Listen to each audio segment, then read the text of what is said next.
Live from downtown Vancouver at the Vancouver Film School campus, it's time for EP Live.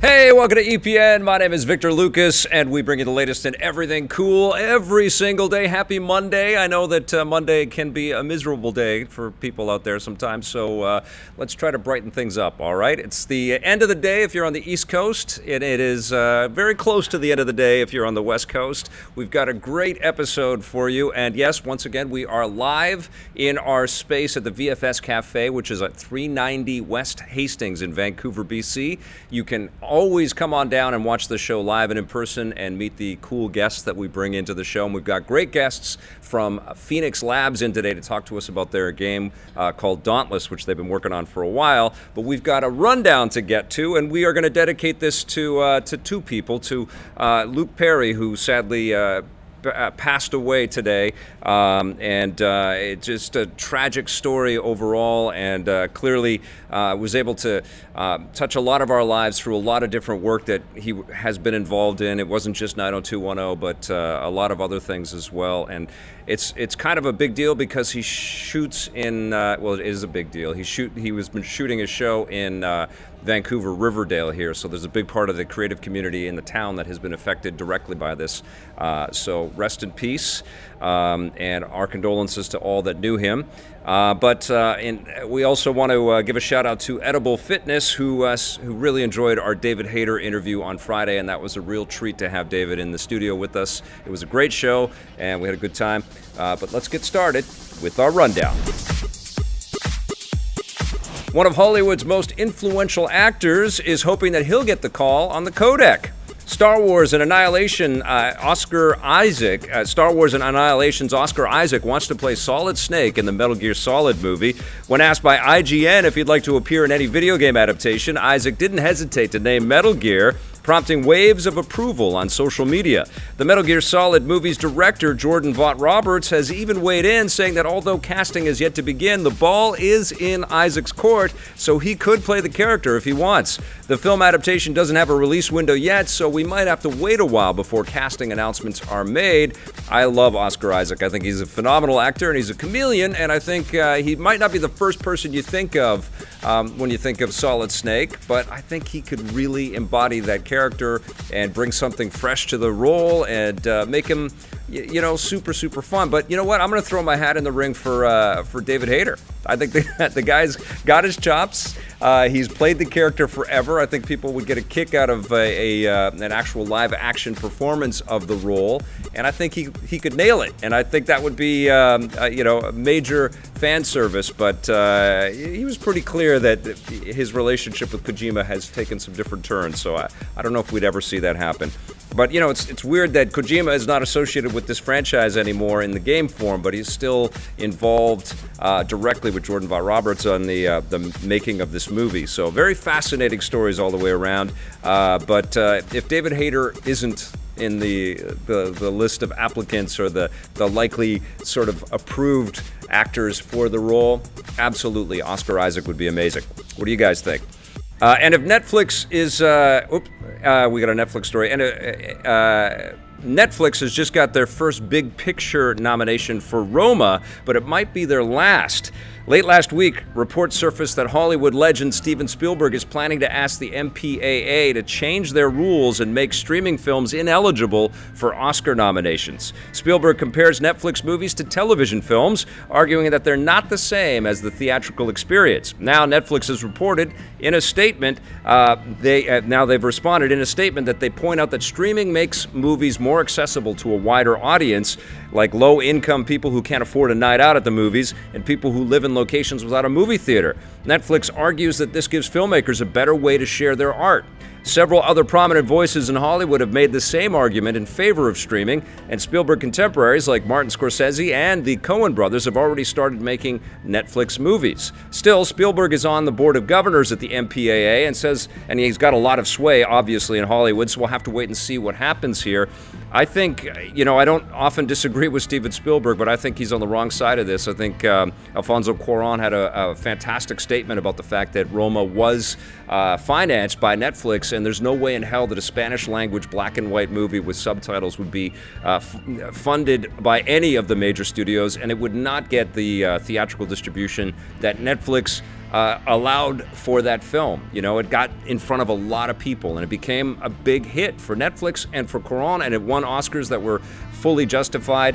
I see what Spielberg is saying. He's trying to hold on to an era that is quickly passing us by. I think a lot of us are starting to kind of decide to watch film and television programming on our massive home theater setups, and the screen and technology that's available to us at our fingertips is pretty compelling, you know. So the theater experience, they've got to do what they can to get people into their cars and onto the, you know, subway trains and get us into their seats.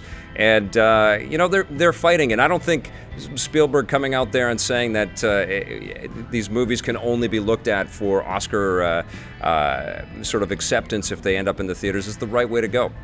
You know, what it does is it really removes the idea that independent filmmakers or smaller budget filmmakers are going to have that same kind of level playing field, because those movies just won't get paid for. I mean, look at the Amazon even has been paying for independent film that they put into theater first and then they bring to their streaming service. And maybe that's kind of the meet in the middle thing that Netflix has to do, is get some of their movies that they pay for into theaters for a limited run or something.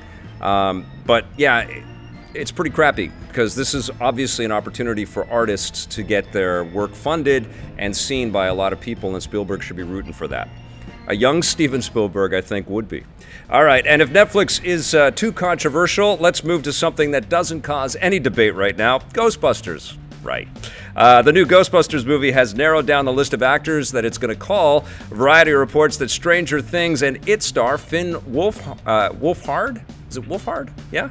What a name. And It star Finn Wolfhard is in talks to play the male lead in the film, and which will disregard the 2016 movie and serve as a direct sequel to the original films. No official announcements have been made, but the new movie is rumored to focus on two teenagers, a boy and a girl, who train themselves to become amateur Ghostbusters after something strange begins happening in their neighborhood. No word yet on who might play the female lead. I guess that's what you kind of have to do from the executive's perspective, is you bring back some of the old cast and you put them in there, and you also have to cast young so that you can get the young people to come on. I mean, this is the thing. I mean, it's funny because we're talking about how the studio interference will try to, you know, almost through analytics figure out exactly what to put on screen to bring in as many people as possible, whereas an independent movie like Roma from Netflix disregards all of that and just comes straight from the heart, you know? And I don't know if a Ghostbusters movie in 2020 would be able to be built in the same way that the Ghostbusters film was back in the 80s, and sort of the seat of your pants kind of making it up as you go. There's too much money invested into this, and it's incredibly controversial, and it sucks. I just want a great movie out of this, you know? And I think it's Jason Reitman now is he's the director, and he's probably working with his father, I would imagine, on the script. So I just want it to be great. And I like this kid. This kid is a fantastic actor. So hopefully this is all going to come together well. But yeah, you can certainly see the puppet masters at the studio trying to figure out how to get that box office number as high as they possibly can. All right. The third time wasn't exactly the charm, so the Trine series is returning to its roots. Developer Frozen Byte Games has unveiled Trine 4, the latest entry in their side-scrolling RPG puzzle series. Unlike the last game, which experimented with 3D gameplay, this one will return to the 2.5D perspective of the first two games, and once again give up to 3 players different puzzles in a magical fantasy world to solve. It might come off as a bit of a surprise that we're even getting a new one. Trine 3 only received mixed reviews and didn't sell as well as Frozen Byte had hoped, leaving the fate of the series in jeopardy until now. Trine 4 lands this fall, and I think what they're doing is they're also going to package in the definitive editions of the previous Trine games. I don't know if you've ever played the Trine titles, but they're fantastic. At least the first two were amazing. Lots of really cool physics-based puzzles to solve. You had like a knight and a wizard, and what was the other character? I forget the other character. I don't know.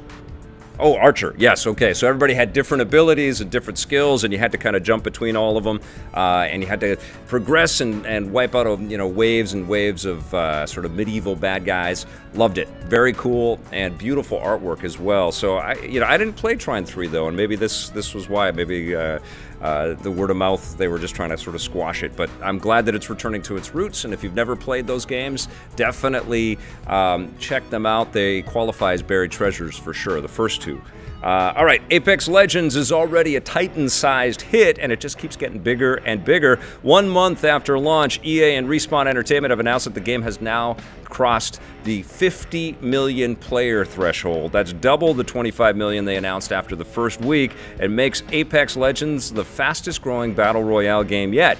For comparison, Fortnite took 3 months to reach the same milestone. Respawn co-founder Vince Zampella has thanked players for their support and says that he can't wait to unveil the upcoming content. The game's second season begins in June, and this has got to be incredible news for Electronic Arts, the beleaguered Electronic Arts, who is dealing with all kinds of Anthem fallout right now. This is definitely the bright mark, I think, on the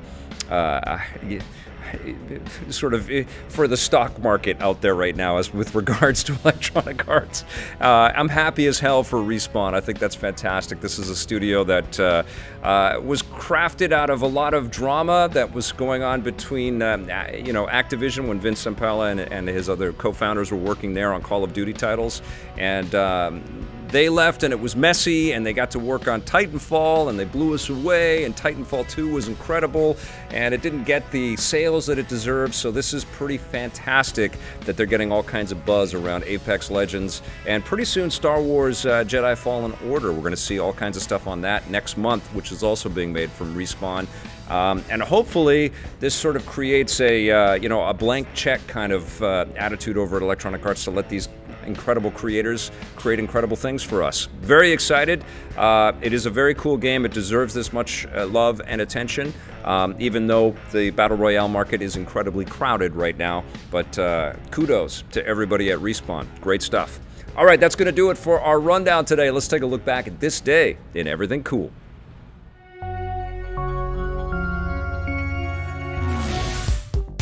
Welcome to This Day in Everything Cool for March 4th. On this day in 1922, one of the most terrifying movies of all time hit theaters. The silent film Nosferatu opened in theaters across Germany, making it one of the first horror movies ever made and the very first movie featuring a vampire. The plot was based on Bram Stoker's 1897 novel Dracula, although the filmmakers didn't actually buy the rights, although that didn't make the film and its dark gothic imagery any less terrifying to audiences the world over. Like other films made in Germany at the time, Nosferatu features many expressionist ideas, with the creators using the emerging film industry as a way to experiment with new visual techniques, which only helped to make the movie look and feel really, really creepy. Many of the visual styles pioneered by Nosferatu have since become commonplace in the horror genre. March 4th, 1994 was a slam dunk for the video game industry. The very first NBA Jam game was released on the Sega Genesis, Super Nintendo, and Game Gear. Developed by Midway Games, NBA Jam was groundbreaking because it offered fast-paced gameplay with over-the-top graphics and humor, in stark contrast to the more realistic sports games of the time. This made it a huge hit, not just with basketball fans, but gamers in general, and it inspired not just a series of sequels, but an entire subgenre of goofy sports games. The series has changed hands several times since it began at Midway, with the most recent entry published by EA Sports. If over-the-top humor is your thing, on March 4th, 2001, the Nintendo 64 got a healthy dose of hilarious mayhem. The original Conker's Bad Fur Day launched in North America, introducing players to the lovable yet crass squirrel who goes on a profanity-filled 3D platforming adventure. Developed by Rare, the game was an adult-oriented alternative to the studio's more family-friendly titles like Banjo-Kazooie and Donkey Kong 64, and the not-safe-for-work humor was in style at the time thanks to the success of new TV shows like South Park and Family Guy. Rare was bought by Microsoft a few years later, so they own the rights to the Conker's Bad Fur Day franchise, and we're still waiting for more. Please welcome to the stage Chris Fox and Nick Clifford from Phoenix Labs. Thank you, gentlemen. Thank you for being a part of the show.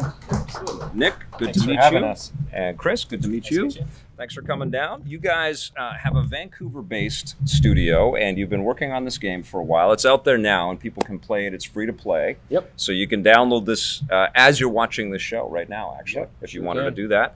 But Phoenix Labs has got an interesting backstory, doesn't it? It was created by a bunch of veterans. It wasn't like some bunch of noobs coming up with a cool idea. Yeah. So cool thing about Phoenix Labs It's a great name, by the way. Thank you. Yeah. I can't take credit for it, Yeah. unfortunately. We've all worked together from EA to BioWare, Blizzard, Capcom. We've all spent a lot of time shipping many games together. Mm-hmm. So when we all decided to strike out on our own and essentially do it again, we know who to pick up the phone and call. The And mix at Phoenix Labs, it's not just a bunch of Vancouver developers. You guys are based here, headquartered here, but you have another studio as well, right? In California? yeah, so we started here in Vancouver, Yep. and we opened up our San Mateo office, which is down near San Francisco. Okay. A little over a year ago. We've got about 10 to 12 people down there now who Okay. are kind of across multiple disciplines. And then we've got a whole host of people remote as well. Oh, yeah. Toronto, Edmonton, Portland. You're talking about a persistent online game with Dauntless, and I guess you need to have, skilled people in lots of different places, right? Yeah. So the fires could be put out anywhere they occur out there. Yeah, and what we realized, it's always challenging when you have people in different locations, different time zones, et cetera. Yeah. But what we realized is the people are more important than the location. So we've kind of purpose-built Yep. a lot of our internal structure and process around having like a digital workspace. Fantastic. Nick, where did you work before you started working? Yeah, so also got my start at EA. Okay. Worked on, I think my first title was Command and Conquer Generals once upon a time, Wow. going way back. In Los Angeles. Yeah, Yes. yeah. I started at the Los Angeles studio. Cool. Worked with a lot of the old school CNC crew, Westwood Studios crew, which was awesome. Yeah. Worked on Medal of Honor a bit. Right on. We had Tarny Williams in here Oh, a cool. little while ago. Yeah. Worked on Medal of Honor, Crisis for a while. Joined the BioWare team, which is where I met Jesse, Robin, and some of the other folks from BioWare. Cool. Mass Effect, Dragon Age, Need for Speed a little bit. Worked on Rivals, which is one of the more recent ones. And then prior to joining Phoenix Labs, I worked at Riot Games on League of Legends for a couple of years. And that is such a behemoth. I was there not too long ago. No pun intended.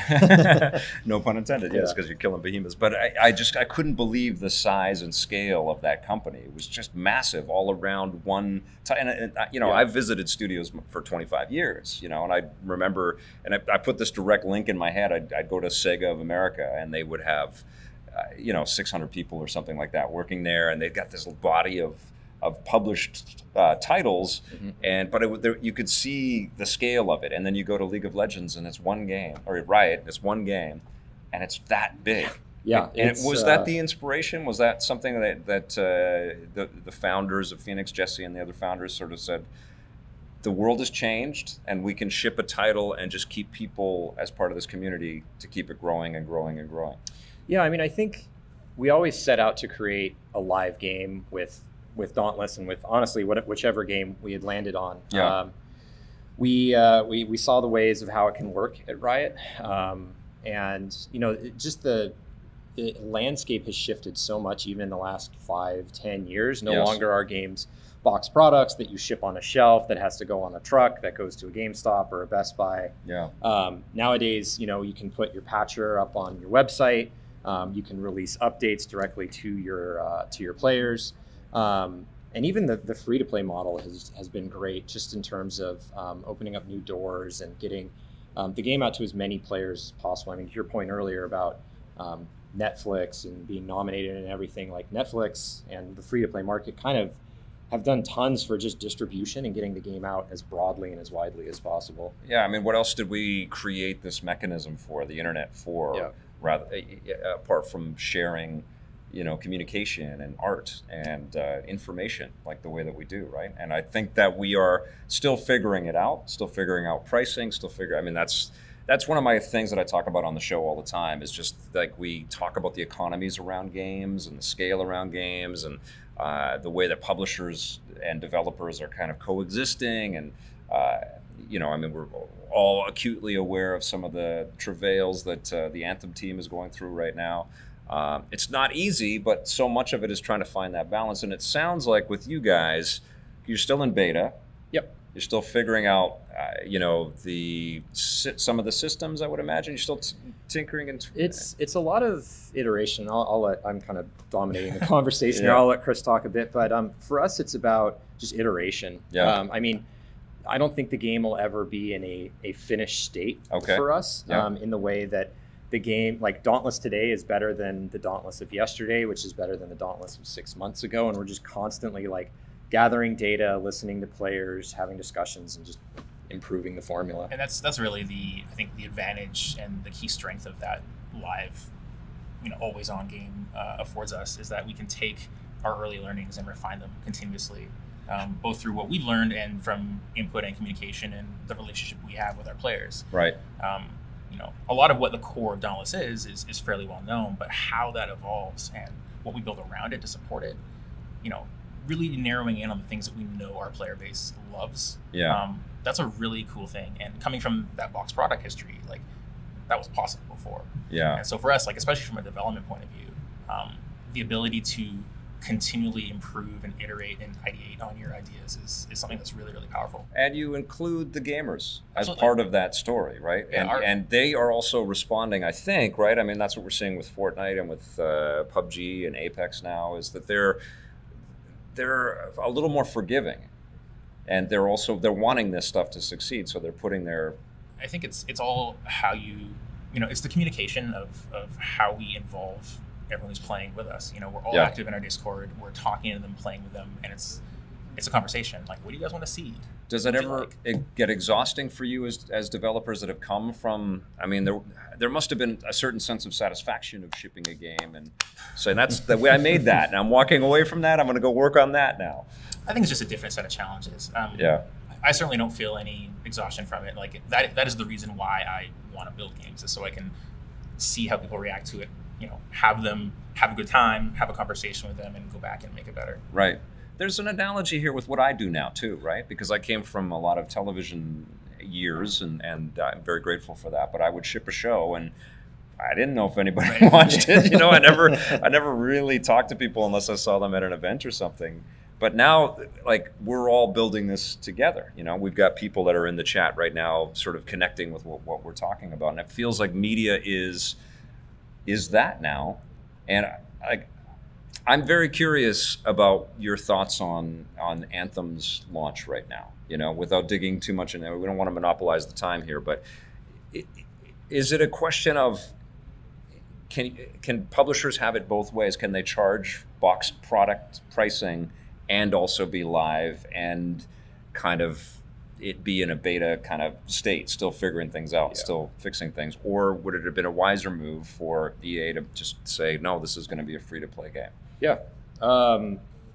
It's super challenging, honestly, especially having come from EA. And honestly, this is kind of like pulling back the curtain a bit. There was once upon a time where we talked about Command & Conquer being a free-to-play game. Right. And this was a long time ago. Like after Red Alert 3 era, we were like, what would it be like if we decided to do free-to-play? Yeah. And we didn't functionally, like design aside, didn't functionally know how to do free-to-play at our scale at that point. Yeah.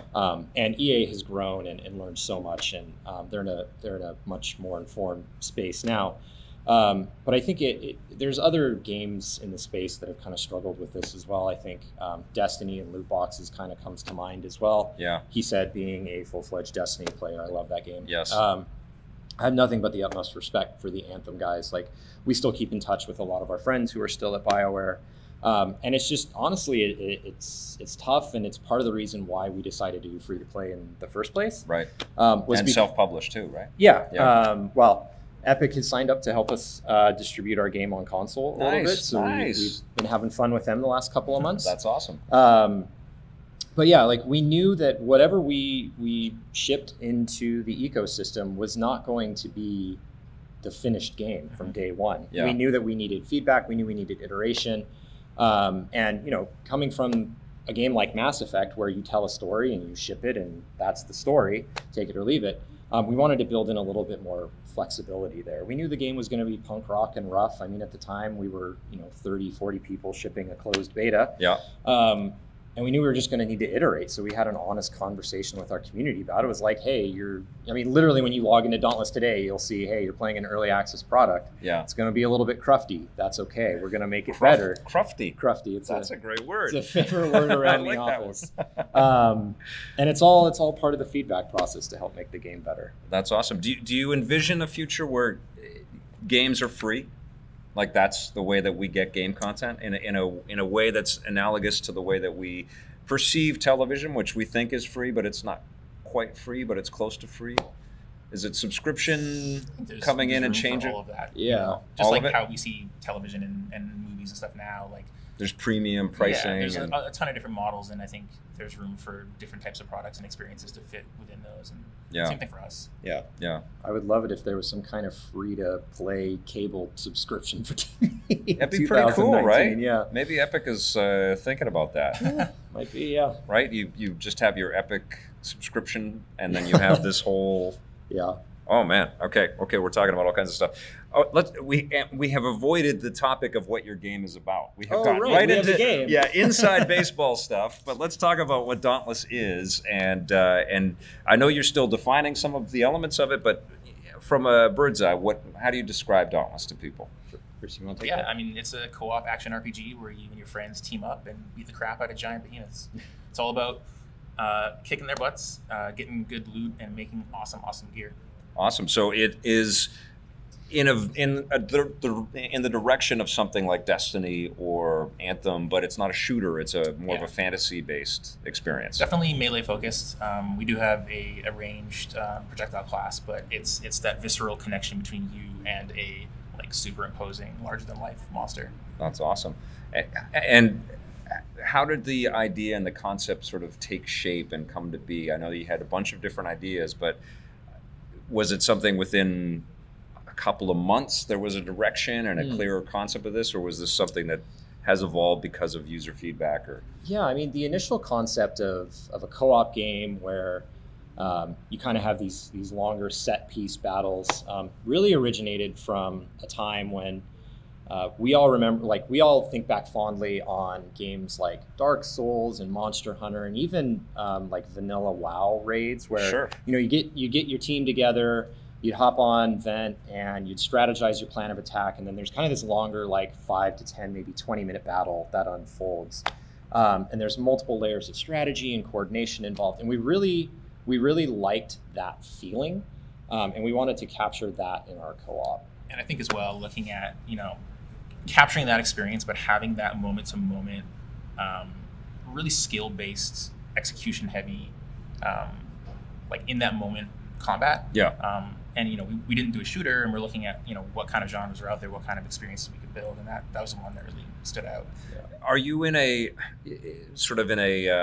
fight for other free-to-play games, just by nature of you being classified in there? Like, I know Warframe has a huge community, and clearly all of these battle royale companies and games have huge communities. Are you vying for that same audience, or is it diversifying a little bit more? It's interesting. When we set out to create Dauntless, we had a very clear understanding of the type of game in the genre. It's you with a big sword hitting a big behemoth with a couple of your friends. We didn't really think about how the free-to-play space would cross-pollinate with us. Mm-hmm. And in probably the last year or so, we've actually seen more and more players from Warframe's a great call-out, and Path of Exile coming into the game.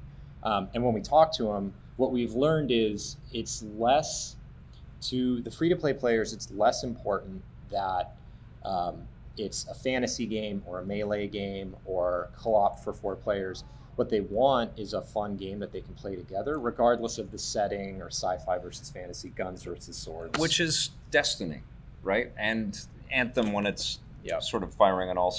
I think we don't really talk about that as much when we're talking about free-to-play. And I'm including myself in that discussion as well, right? I'm from this traditional, journalist kind of covering this stuff on a regular basis, and here's something new, and here's something new, and here's something new.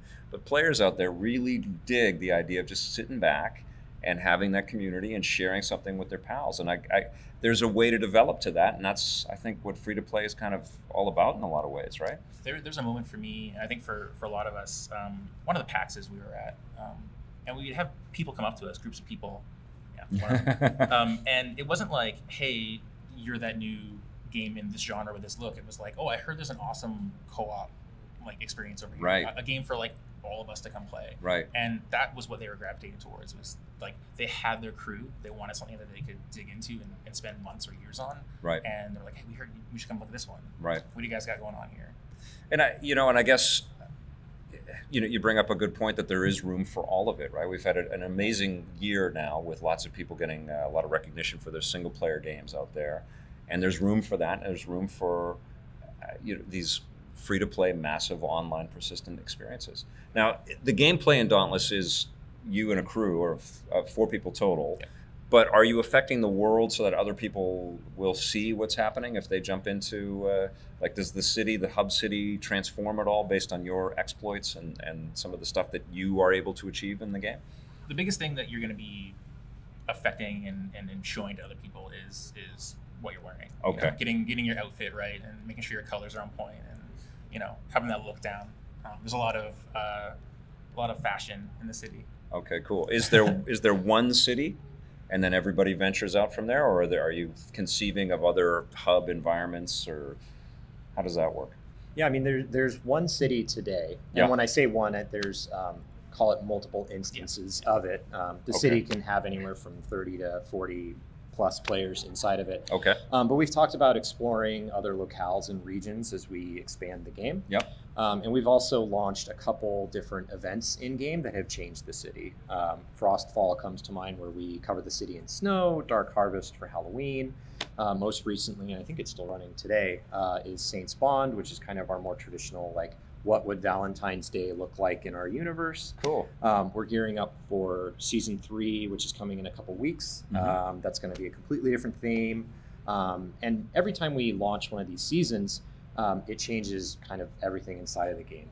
I like the aesthetics. It definitely has a cartoony accessibility to it. That was all on purpose. You wanted it to appeal to as many people as possible. Yeah, it's we debated about going between high fidelity and photorealism and kind of a more stylized look. And again, because we're a live product, we realized that photorealistic visuals are only as good as the era in which you build them, and something more stylized could be more timeless and last longer. And WoW is the perfect example of that, right? Yep. Yeah. What's been the most surprising part of this progress? Because you guys all are veterans from a different era of games, an era in games that this kind of new free-to-play world didn't exist in, and now it really, really does to great effect. But what have you learned, and what's been the most surprising? Let's start with you, Nick. The most surprising thing to me, I think, is how players have interacted with the game. The way that we, when you design a game and when you basically build out the journey for the player, speaking for myself, have always kind of thought about it in terms of, like, this is the construct I want the player to go through the game. Right. It's like when you land in the city, we've purpose-built, like, the quest board is right here, the main vendor is right here, crafting alley's right here. There's no way you can miss any of it.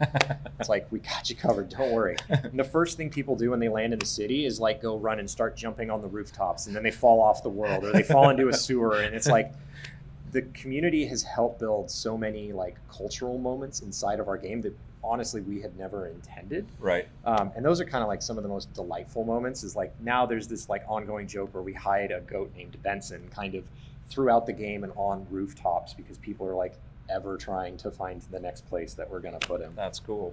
That's cool. Chris? I think the veracity with which players will play new stuff and just get all the way through it and get every last bit out of it. Yeah. I think it's like, we'll do, a new twist on progression or a new way to interact with this system. And we're like, cool, this time there's lots here. It'll last for a long time. And then a day later, everyone's like, well, I figured it out.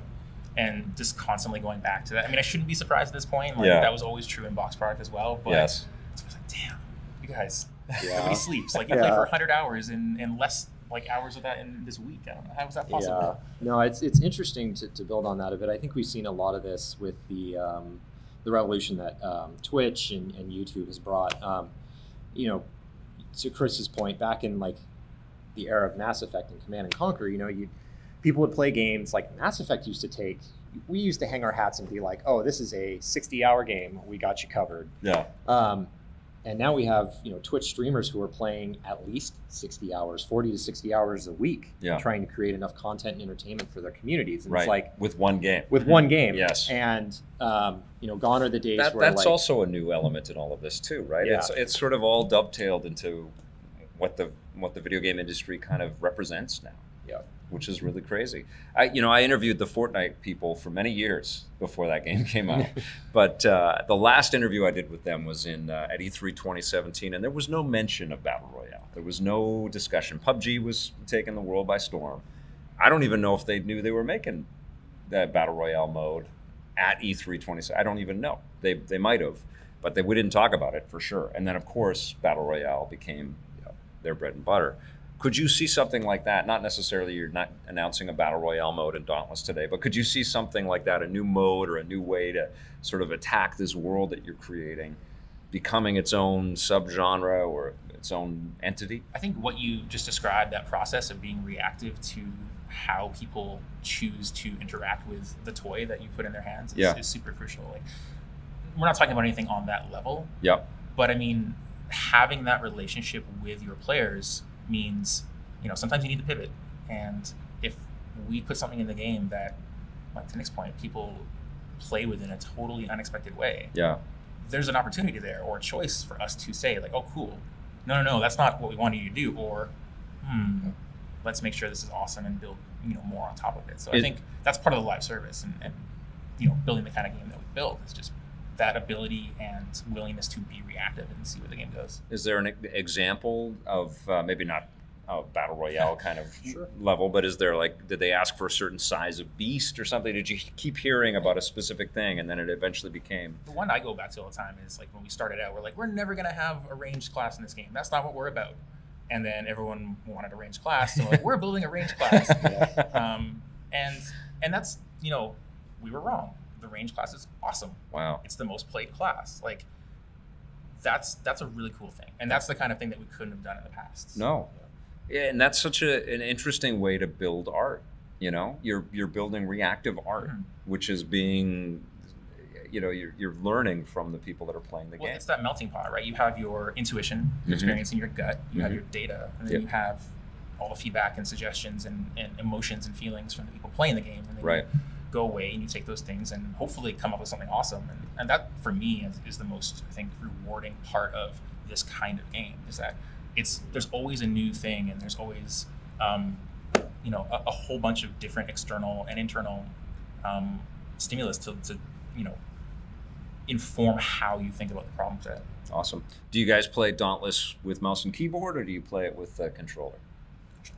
Mouse and keyboard. Oh yeah. Okay. Yeah, all right. Is there a skill difference in terms of people being much better if they play with mouse and keyboard? I don't think so. I mean, we definitely built the game from the start with both, so it's just preference. Cool. Well, riffing on the controller part there, it's coming to console very soon, this spring. This spring, And this will be the year as well that it gets out of beta, right? Yep. And it becomes a full 1.0 product. But how much do you envision the core concepts of Dauntless changing as we get to the road to 1.0? You know, it's interesting. We actually struggle with this a lot internally. Is you know, being a live game. We were just talking before the show that the Dauntless of today is better than the Dauntless of yesterday, the Dauntless of 6 months ago. Yeah. 1.0 is like we enumerate our patches. So on a long enough timeline, eventually we're going to hit, you know, 0.0 or 0.9999. Okay, we got to do 1.0, guys. What's it going to be? Is that nerve-wracking? Yeah. Is it? Yeah. But what's more important to us is that 1.0 in launch conveys a degree of quality and polish. Yes. And there's a features, like we have a roadmap internally of features that we know we want to get into the game, and we're evaluating like, okay, if we're gonna ring the bell and say like this, we're leaving early access, what are those features? And you know, it's a matter of features and time and staff and what we can get done. Yeah. But what's more important to us is that we signal to existing players, to potential players, to really all players that Dauntless is not a finished game, but a polished game. It's ready for you to come and check it out. You can expect high quality from it. That's the key distinguishing thing there. It's a consistent level of polish rather than we're finished. Right. Like I like a Warframe as an example of a game that's been around for a long time. It continues to evolve and do new things and push what I think people expected that game to be, and that's a great place. That's where we want to be. It's amazing how much you hear. If you're having trouble with Anthem, just play Warframe, which is it's amazing, right? Like Warframe is awesome. I mean, it's not slept on anymore, but for years that was the game that like secretly everyone played but nobody talked about. Yeah, it's awesome that it's getting the recognition now that it deserves. Well, one of the things that I know to be true with Digital Extremes and with Riot as well is that it's very hard for them as the stewards of these massive properties to pivot and then build something else. Mm-hmm. And is that a concern for your team at Phoenix Labs, that you'll be happily making Dauntless for a long time, but not really be able to go off and craft new things? Yeah. So we have talked a bit about what the future looks like. Dauntless is 100% the focus right now. I mean, we just talked about we need to still do a lot of polish work, but we know we want to be a multi-game studio. We know we want to be doing this together for decades and years until we retire. Right. We've started to talk about how do we structure ourselves internally to support something like a second game, or what the future looks like. Nothing formal to announce as of today, but yeah, it's something we definitely have on our roadmap that we know we want to do. Awesome. And could you conceive of Phoenix Labs doing traditional box product games, or is free to play your viewpoint now? I think it's tough. I think if we did something like a box product, it would probably still have a free to play version of it. Mm-hmm. Multiplayer is the key thing there. Yeah, multiplayer and bringing people together is that's we're a company goal, not a game goal, I think. And so building experiences around bringing folks together to play multiplayer games, like that is who we are. And I think that goes further than just Dauntless. Do you guys think, I mean, this is a little inside baseball here, but I think it's a pertinent question. Do you think multiplayer games should be free? Do you think that the industry should just bite the bullet? And like we had Call of Duty drop its story mode in the last game. The game was great, and the Blackout mode is another terrific battle royale experience out there. Should these games just be free and they figure it out based on the community engagement? Yeah, I think it's tough.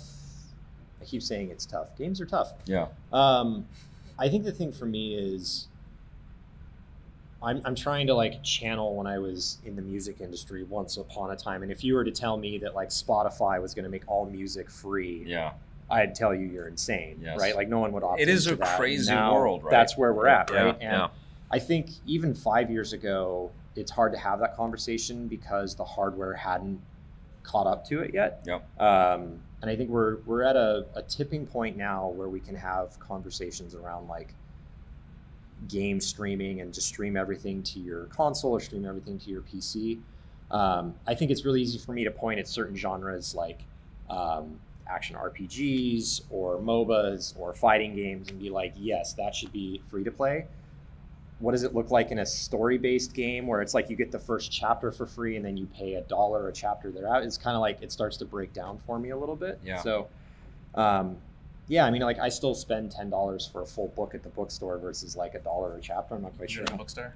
No, man. I mean, like on the Kindle store. You know what I mean? Yeah, I think it's a business thing, right? Like it'll evolve to be what it's going to be. I think about we're free to play, and that's a thing. And I buy PlayStation games on a disc, and that's a thing too. And I have Game Pass on Xbox, and I'm paying my monthly fee to play single player games there, and those all work. Yeah.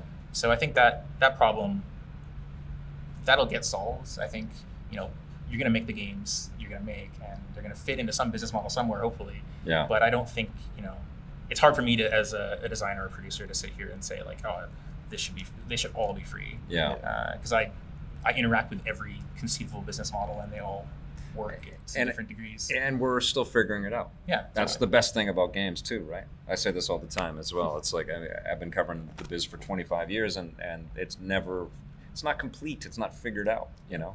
And honestly, we're seeing that with the movie industry. They're just being completely, it's total upheaval over there. It's almost the inverse of what video games have been going through in some ways.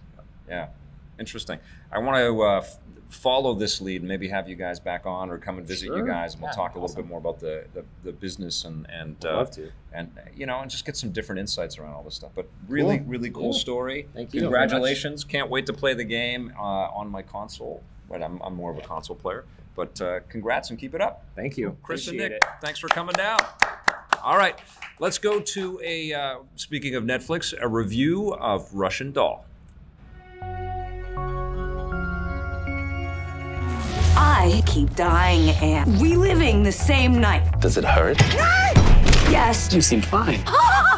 As we all know, Netflix could be very hit or miss, but I have found a very big hit, at least for me, with Russian Doll, starring Natasha Lyonne, who plays this game developer who gets lost in this sort of Groundhog Day repetition of her life. She keeps dying and waking up in the bathroom of a birthday party that's being thrown for her, and she has all of these surreal encounters with the different people that populate her life. Amy Poehler is one of the people involved creatively on this show, and there's a bunch of people that are fantastic as supporting actors on the show that you've seen in various roles here or there, but they're not really big names. It's really all about Natasha Lyonne, and she starts to crack the code over the course of this first season of what the hell is going on, and she, well, I'm not going to spoil anything for you. Didn't you get the news? We're about to die. It doesn't matter. I die all the time.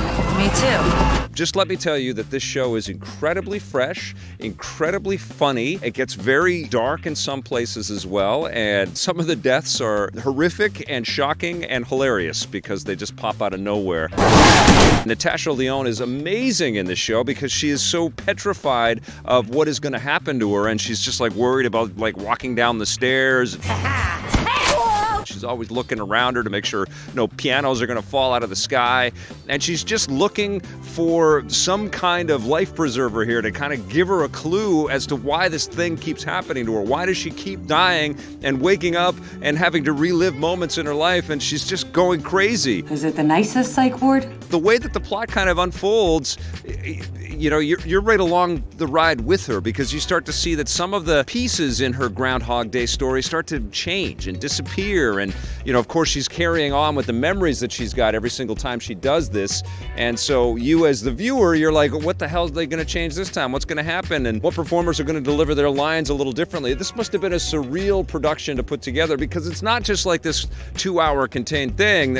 It's a full season of television. And so they had to recreate these shots over and over again and change stuff in the background. And I'm actually anxious to go back and watch this season again because you can kind of see the machinery and the mechanics and the intelligence of all of the creators moving things just so or changing things just in little tiny ways within scenes. I gotta tell you, the continuity people involved in this show, the people that keep track of where everything is, they must have gone crazy because this is a lot of work. Meditate on that. You're gonna see a lot of the, you know, same kind of scenarios and scenes kind of repeated, but everything gets twisted. And speaking of twisted, there is some incredibly twisted stuff that starts to happen in this show. It pivots in some really fascinating ways, and it really, you know, examines some heavy stuff dealing with parents and mental health. Jesus fucking Christ, that's dark. But God, it's so beautifully made. And Natasha Lyonne, she's got like a Peter Falk thing going on here. I actually started to think, man, she would be a terrific fit if they ever decided to change the direction with a revamped Columbo. She's almost like this private investigator trying to understand what the hell is going on here and solve this big mystery. The universe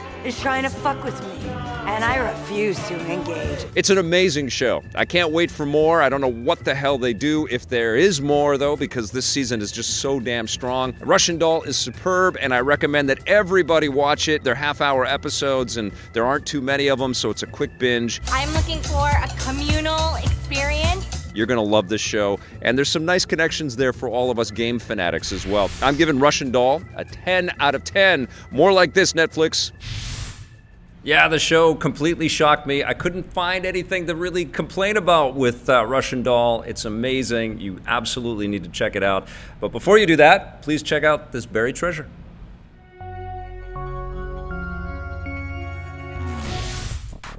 Oh man, this is a great buried treasure suggestion from Steven_Nikolic on Twitter, who suggested From Software's 3D Dot Game Heroes, which came out in 2010. 3D Dot Game Heroes is a voxel-based game, which is I hate to say a copy of The Legend of Zelda, the old classic overhead ones, but it's kind of that, and I think they would probably admit that it is. It's definitely a loving homage, but it turns the sprites into voxels, which are these little boxes that make up the characters. You can actually design your own voxel character before you jump into the game, and everything sort of breaks apart in these pretty spectacular explosions of little boxes. And you've got dungeons to jump into, and enemies to fight, and mysteries to solve, and puzzles to figure out. And it's a very cool game with a great soundtrack. I don't know if Nintendo had anything to say to From Software about this game. I'm sure that it came up in a conversation or two at some point, but it's a damn cool game, and it's a very cool, trippy experience to go back to, and that's what makes it a classic buried treasure. All right, it's time for Let's Play and Chat, and we have a returning guest to the show. Nick, come on up here, man. You're going to play some Trials Rising. I think that's the name of it. It's the new Trials game. Is it Rising? I think so, yes? Okay, cool. Come on up, my friend. We're going to keep this plugged in just in case it craps out on you there. There you go. So you can jump in, and you're going to be playing it on this screen, unfortunately, but there you go. So you're good. So just resume game. Have you ever played the Trials games? No. Do you know what they're all about? I have no idea what I'm playing. Okay, so it's basically you're pressing the gas button, and you're trying to coordinate these jumps, and that sort of pushes you backwards or forwards. So you restart the track by just doing that, and it's all about navigating the obstacles of the game world. It's a fantastic series. I haven't touched this game yet, though, but it looks pretty good, doesn't it? Looks pretty damn sweet. Yeah, Ubisoft has made a whole bunch of these things. And it's great to see you. I love your glasses. Thank you. It's great to have you back on here. Twice in one lifetime. That's not too bad, right? Pretty good track. It's kind of like Excite by Guess. Emilio Lopez is right with that. Good to hear that you're in the chat with us there, Emilio. You rock, bud. There you go. Now you can hear it. It's coming into the room. Okay, Blade Blur, good to see you. So the way this works, if you've got any questions or comments or any feedback, go ahead and type it in all caps for us. I got a no kidding from Adrian Leon. Okay, here we go. Let's see, first few levels are easy, and then bam, severe learning curve from Thai Fish. Yeah, that's usually the way it goes with the Trials games. They start you off nice and easy, and then it gets incredibly difficult with moving platforms and all kinds of stuff.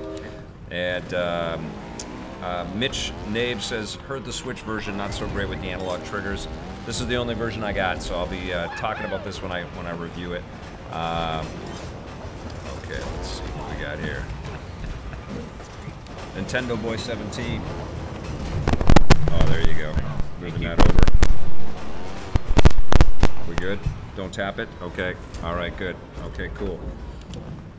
VR Grid, you got to watch it. I think that might have been my first 10 of 2019 so far. Got to watch that show. It's incredible. I'm supposed to flip it. Yeah, you're supposed to do some fun stuff here.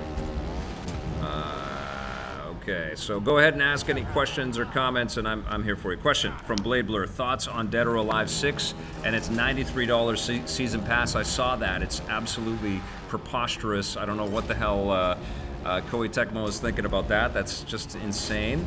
I haven't played the game. I downloaded it to the PC, and I intend to give that a shot this week as soon as I can kind of put Anthem to bed. And I'll tell you, I'm kind of feeling like I really want to put Anthem to bed. Question, will you embed, this is from Taz, will you embed the Discord link in this video's descriptions, in the video descriptions? Yes, we will. Please put the Discord link into the video descriptions, Blake. Okay?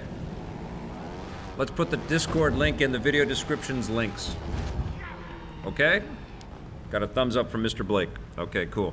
Am I getting an Oculus Quest from the VR Grid? Maybe. I'll look into it for sure. I have 3 VR headsets that I don't wear that often. I sure dig it when I'm in it, but there's a lot of flat screen entertainment that's still super fun. But I hear what you're telling me.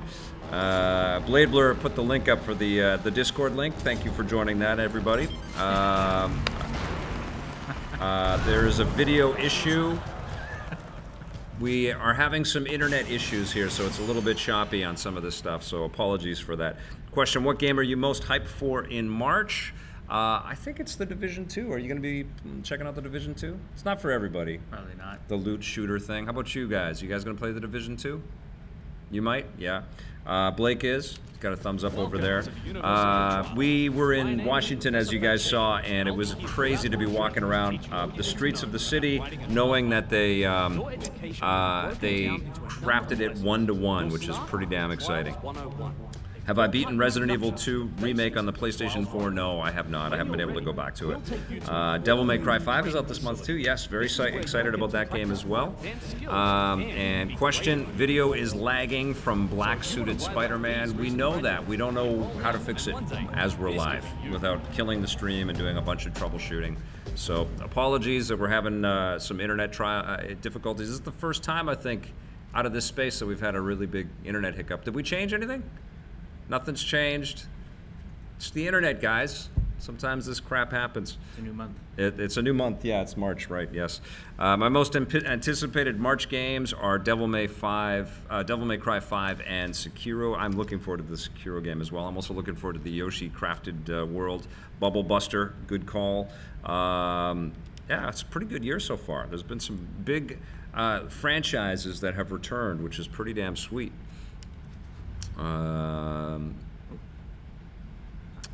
Let's see if we got any other questions here, any comments here.